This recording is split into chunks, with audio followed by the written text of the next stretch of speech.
Meu nome é Taíde, eu tenho hoje 55 anos. Eu comecei na cultura hip hop aos 15 e, portanto, tenho 40 anos de história dentro da cultura hip hop brasileira. E é uma honra estar participando aqui do Rap Falando com a One RPM.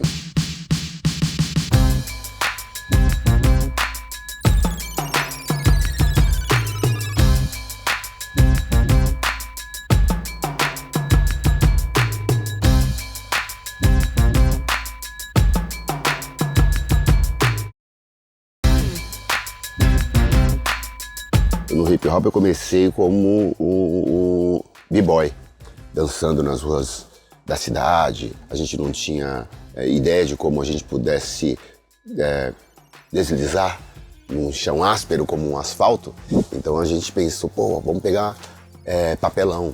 Então a gente rezava para alguém comprar uma geladeira nova, o que era bem difícil na época, para a gente poder ter um papelão para a gente colocar na esquina e ficar treinando do nosso break. Então a gente não tinha noção do que a gente estava fazendo, simplesmente a gente estava fazendo. O fato da gente não saber o que a gente estava fazendo e simplesmente vivendo o momento, eu acho que foi um principal tempero do que hoje a gente consegue ver o que é a cultura hip hop no Brasil. Inclusive eu sou um dos fundadores, juntamente com várias outras pessoas, da gangue, hoje mais conhecida como Turma, Crio, Equipe de Dança, uma das mais antigas do Brasil, que é a Backspin. E é uma honra muito grande hoje, depois de 40 anos, a gente poder estar comemorando 50 anos de hip hop no mundo, mas a gente tem 40 anos de hip hop brasileiro. Eu tô comemorando demais, cara.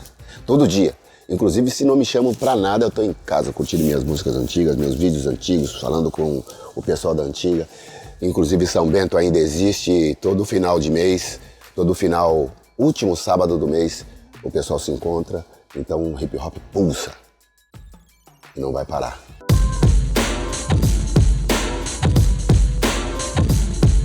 Eu gravei meu primeiro disco em 88. Antigamente o mercado fonográfico era bem diferente. Não é como hoje tem EP, mixtape, essas paradas assim. Hoje você pode se dar bem com uma música. Antes não, antes você tinha que ter um disco. E a gente lançava um disco e demorava 6 meses para você ter um parâmetro de que música deveria ser trabalhada. É muito doido. Eu não vou dizer que eu sou a única pessoa a ter feito isso, mas que eu me lembre, eu sou uma das poucas pessoas que teve que explicar o que era rap no palco. Pessoas dançavam samba rock, dançavam o soul funk, o balanço, mas não um cara como um DJ. E eu tinha que chegar e explicar. Eu tô aqui para apresentar um ritmo novo, um ritmo que tá chegando no Brasil, se chama rap. A gente não canta, a gente fala da realidade, do que a gente passa, da nossa quebrada, aquela parada toda. E alguns ficavam assistindo, outros viravam as costas e iam embora. Isso faz parte do pioneirismo, né? O pioneirismo é sofrido, mas vale a pena. Porque você viu ali o âmago, você viu o magma, sabe, antes de se tornar lava. Então, valeu muito a pena. E uma coisa que eu vejo que pra gente era muito comum era a dificuldade de tudo. Ninguém tinha estúdio, ninguém produzia. Tudo que era feito naquela época tinha que ser feito por pessoas que não viviam aquilo que a gente vivia, né? Mas essas pessoas por outro lado, também queriam aprender aquilo que a gente vivia, o que a gente queria passar nas músicas, e muitas vezes abriam espaço para a gente poder produzir as músicas. E tinha uma parada que a gente via muitos gringos vindo para cá trazendo discos instrumentais das músicas deles, cara. Eu achava aquilo lá incrível. Era uma coisa quase impossível pra gente. O acesso e os recursos para isso eram bem escassos na época. Então a gente teve que usar a criatividade. A gente dava uma alterada, colocava de 33 para 45 e diminuía no pitch do toca-discos. Eu cheguei a usar a música da Madonna, acho que era Holiday. Holiday! Eu usei aquilo com uma velocidade diminuída, então ela ficava... E foi a maneira que a gente usou, que a gente teve para poder fazer o nosso som. A gente usou a pura criatividade para chegar até hoje e ter a possibilidade de assistir a cultura hip hop sendo comemorada no mundo inteiro e com tecnologia de ponta. Irmão, A partir dos anos 2000 a coisa deu uma complicada novamente, porque se a gente já tinha passado dificuldades por conta da falta de tecnologia, falta de recursos em geral. Nos anos 2000 trouxe ali uma certa escassez de show. Em algumas festas de rap aconteceram muitas confusões e brigas e tal. Então os shows começaram a ficar escassos e as pessoas começaram a querer mudar o nome da música rap. Muitos falaram, não vamos falar mais rap, porque se falar rap o pessoal não vai. E as pessoas queriam uma coisa mais leve, não queria mais aquele rap agressivo, de protesto e tal. E as coisas começaram a mudar. A partir de mais ou menos, acho que 2005, começou-se a ter então uma noção de que devemos oferecer algo novo para o público. Começou-se ali a ter uma certa consciência de que deveria mudar a perspectiva das festas de rap. É aí que eu falo que teve não uma separação, mas teve uma certa distância do elemento rap com os outros elementos da cultura hip hop. Porque se os outros elementos da cultura hip hop estivessem ali juntamente com o rap, eu acredito que a gente não teria passado por esse momento da história. Eu sempre fiz questão de levar os meus shows, o hip hop, com os seus 4 elementos. Mas a gente resistiu. E aí começou a vir a noção de que o show tem que ser agradável, não tem que ser apenas um show agressivo.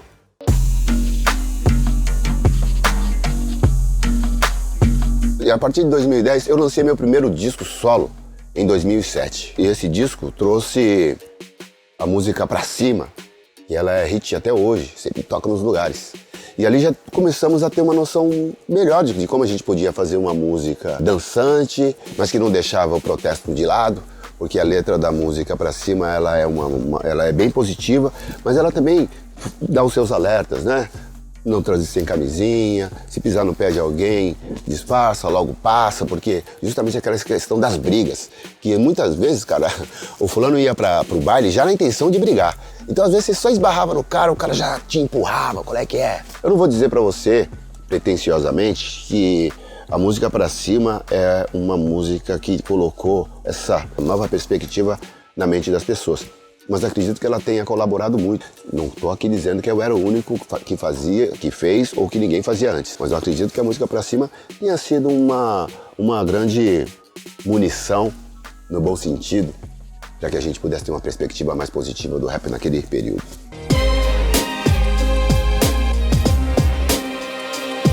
De todos esses nomes que você disse aí, Rashid, Emicida, Projota, todas essas pessoas, vocês podem reparar que por mais que as letras sejam contundentes, que elas fazem protestos e tal, muitas vezes são agressivas, o clima dela sempre é pra cima. Porque como você chama a atenção de uma criança, cara, você chama a atenção de uma criança, não é simplesmente sendo agressivo com aquela criança, mas é mostrando pra criança que se você colocar a mão ali, você pode se queimar, você pode tomar um choque, você pode cair e se machucar.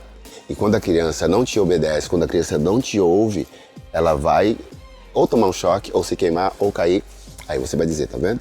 Eu disse pra você que isso vai acontecer. E não simplesmente chegar lá e dar uma chinelada e a criança ficar sem entender o que aconteceu. Ela nunca vai aprender. Ela vai sempre cometer os mesmos erros, porque ela não entendeu porque ela foi chamada a atenção, porque que ela tomou aquela chinelada, tá ligado? Então eu acho que o que acontece quando as pessoas ouvem essa música é justamente isso. Eu acho que você não prestou atenção quando eu te falei. E aí por isso que você tomou aquele tombo.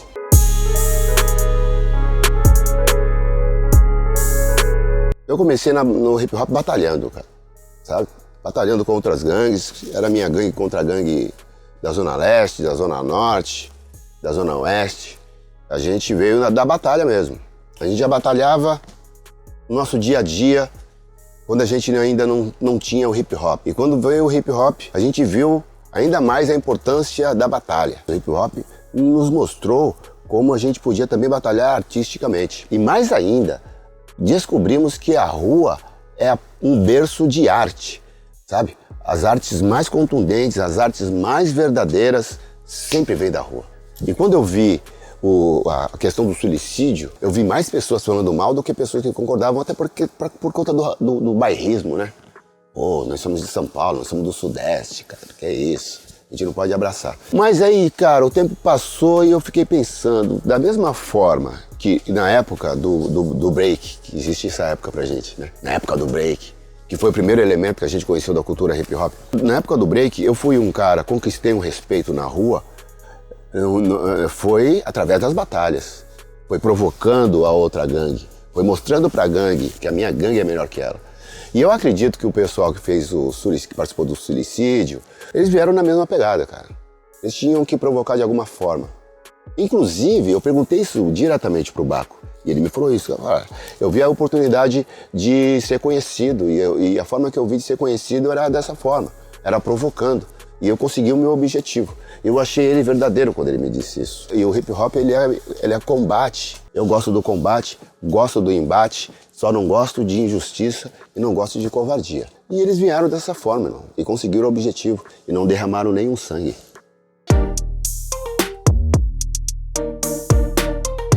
Vou te falar que é o seguinte, eu tô num estágio na minha vida pessoal e profissional de um certo privilégio, que não tenho que provar pra ninguém nada mais. Eu não preciso mais batalhar o meu lugar dentro dessa história. Graças a Deus eu já tenho um lugar reservado nessa história. Mas eu não posso parar de trabalhar. Eu sempre digo que eu sou um operário do hip hop.